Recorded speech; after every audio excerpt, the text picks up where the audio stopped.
ton Esprit Saint, ton feu d'amour divin, déploie ton cœur et viens nous sauver.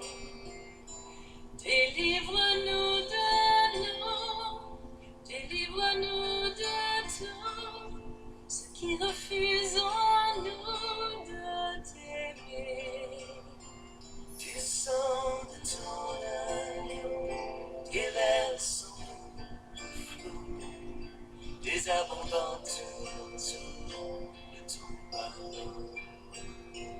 Viens inonder nos vies, restaure-nous, guéris ton Église.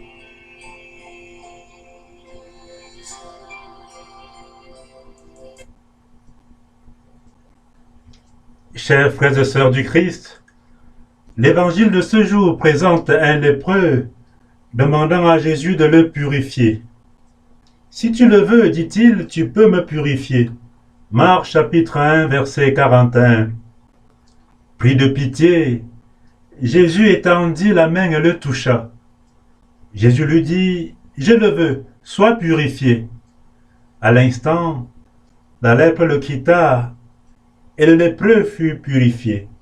Marc chapitre 1, verset 41 à 42. La lèpre était une maladie isolant la victime de sa communauté, de sa famille. Ce passage nous fait donc penser à la pandémie que nous vivons actuellement.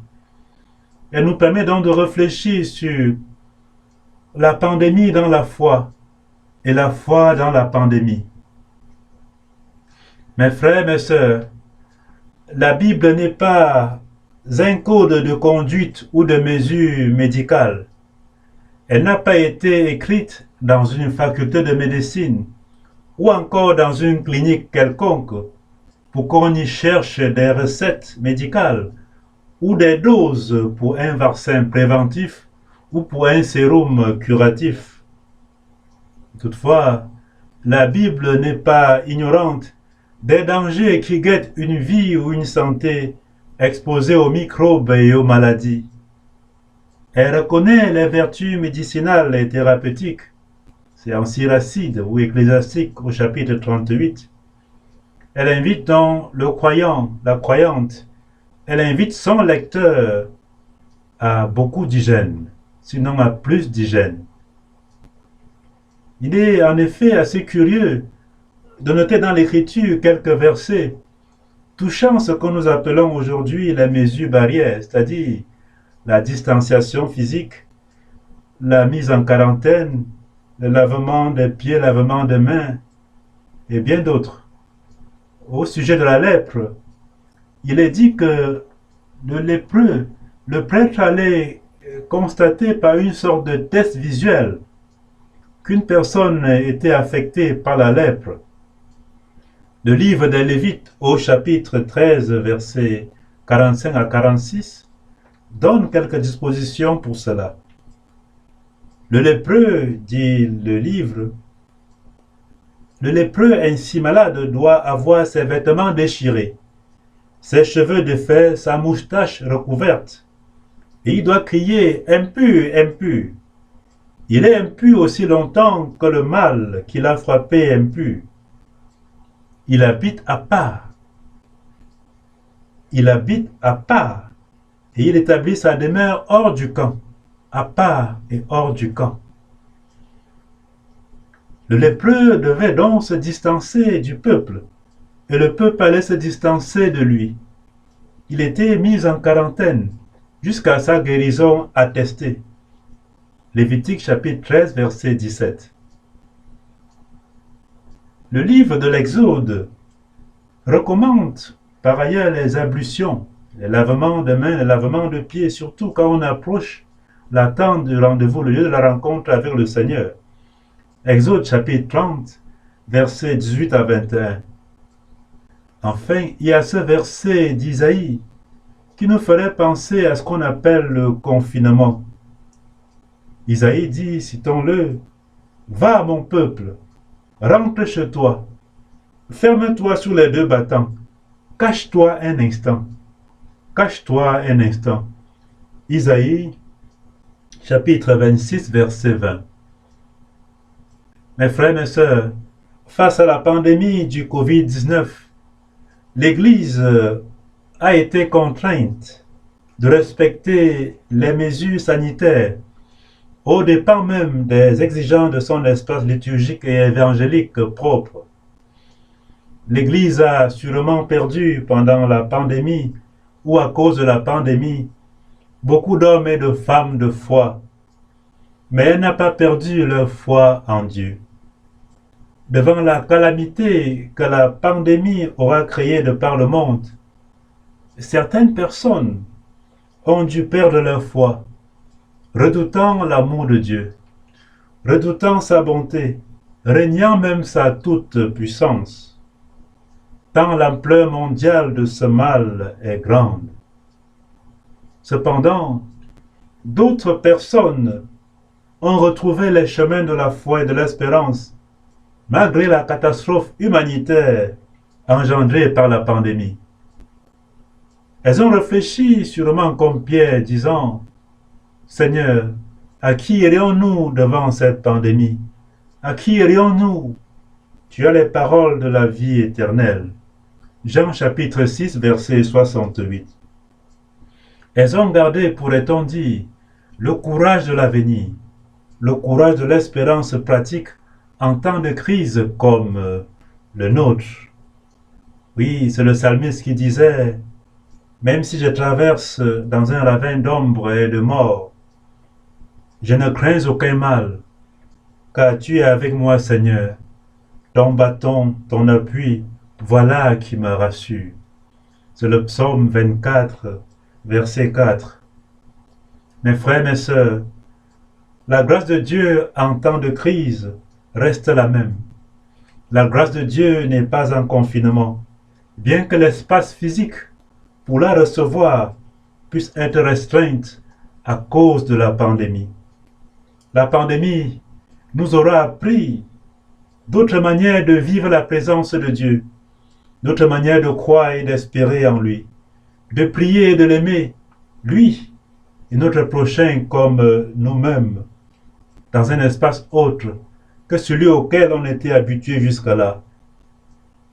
L'espace et la géographie liturgique ont connu un grand déplacement pendant ce temps, un déplacement du présentiel vers le virtuel, des édifices vers les lieux privés et surtout vers les cœurs humains qui sont les premières églises, qui sont les premiers lieux sacrés, les premiers sanctuaires, les vrais tabernacles où demeure le Dieu vivant. C'est Paul qui le dit. Nous sommes le temple de l'Esprit Saint, sa tente, son tabernacle. 1 Corinthiens chapitre 3, verset 16, chapitre 6, verset 19, chapitre 2 Corinthiens 6, verset 12.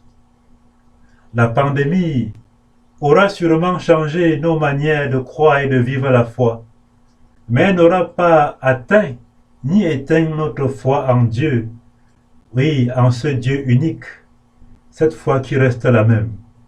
Elle aura sûrement changé nos manières d'espérer et de vivre l'espérance, mais elle n'aura pas atteint ni éteint notre espérance en Dieu et en sa grâce qui reste la même. La pandémie aura sûrement changé nos manières d'aimer et de vivre l'amour de Dieu du prochain comme soi-même, mais elle n'aura pas changé l'amour, ni le Dieu de l'amour, qui reste unique, qui reste le même. Rien, mes frères, rien, mes sœurs, rien ne pourra ou ne saura nous séparer de l'amour de Dieu et de Dieu lui-même, qui reste plus fort que toute pandémie, que toutes les mesures pandémiques. C'est Paul qui le disait, rien ne peut nous séparer de Dieu, de son amour. Romains chapitre 8, versets 31 à 39. On se rappelle que les disciples confinés dans leur maison le jour de Pâques par peur des Juifs reçurent Jésus le ressuscité, et ce Jésus passa à travers les portes qui étaient verrouillées pour les visiter et leur passer le message pascal, le message de l'espérance pascale. C'est Jean chapitre 20, verset 19 et verset 26. Rien, donc, rien, même pas le confinement, ne saurait empêcher la grâce divine de se manifester dans nos vies. Mes frères, mes sœurs, rappelons-nous, avant de s'en retourner au Père, son Père est notre Père, comme il a dit lui-même. Son Dieu est notre Dieu. Le Christ disait, « Moi, je suis avec vous tous les jours, jusqu'à la fin des temps. » C'est Matthieu chapitre 20, verset 28. Qu'on soit donc dans une liturgie présentielle ou virtuelle, qu'on soit dans une célébration physique ou spirituelle, ces paroles testamentaires du Christ nous rassurent. Dieu n'est jamais confiné. Personne et rien ne saurait le mettre en confinement un jour. Sa grâce déborde toutes les mesures barrières qui puissent exister. Rien, vraiment rien, ne pourra et ne saura nous séparer de l'amour de Dieu et de Dieu lui-même. Et c'est ça l'expérience qu'a vécue le lépreux dans l'évangile de ce jour. Plus que jamais, la pandémie du Covid-19 nous aura appris donc la pandémie de la foi.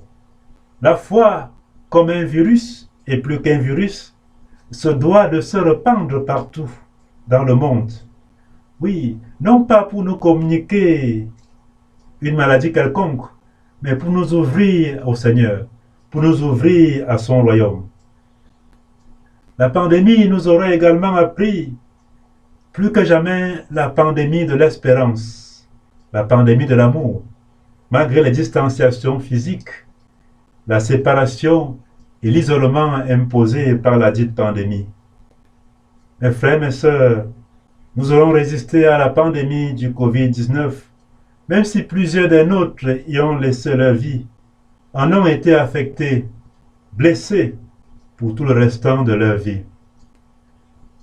En cela, il nous faut plus que jamais le courage de l'avenir, le courage de l'espérance, de la foi et de l'amour en Dieu.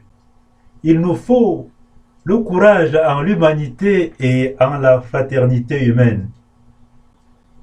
Vous vous rappelez bien de ces paroles de Blaise Pascal, celui qui disait « Le présent n'est jamais notre fin. Le passé et le présent ne sont que les moyens. Le seul avenir est notre fin. » C'est Pascal qui le disait.